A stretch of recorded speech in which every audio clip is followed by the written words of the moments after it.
মাননীয় প্রধানমন্ত্রী, আমি আপনাকে চ্যালেঞ্জ করছি, মহিলার জন্য তোমার পীড়িত, দয়া, মায়া। এবার বলি, মহিলা বিল পাশ হয়েছিল কবে? 2023 সালের 25শে সেপ্টেম্বর। আমরা সবাই সমর্থন করেছিলাম, 450-এর বেশি ভোট পেয়েছিলে। সেই মহিলা বিল আজ পর্যন্ত কার্যকরী হয়নি কেন? মোদি বাবু জবাব দাও, অমিত শাহ জবাব দাও, বিজেপি পার্টি জবাব দাও। আমাদের নামে মিথ্যে কথা বলছো। এক বিল কবার পাশ হয়?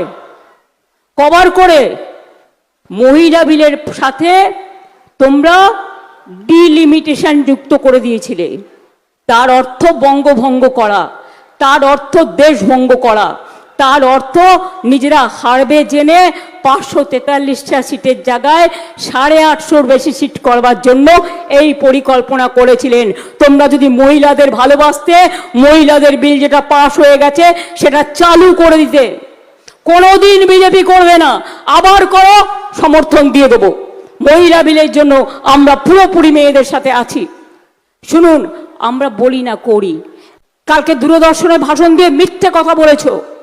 মাননীয় প্রধানমন্ত্রী, আমি আপনাকে চ্যালেঞ্জ করছি, আপনি কি করে চেয়ারে থেকে, যখন একটা রাজ্যে ইলেকশন চলছে, সরকারি মেশিনারি ইউজ করে আপনি ইললিগাল কাজ করেন, পলিটিক্যাল ক্যাম্পেইন করেন? আপনাকে মানুষের কাছে জবাব দিতে হবে। ভোটের আগে চালাকি, শুধু মিথ্যে কথা বলে বলে পেরিয়ে যাবে, আর দূরদর্শনে বক্তৃতা দেবে, এমনকি স্কুল স্টুডেন্টদের কাছেও।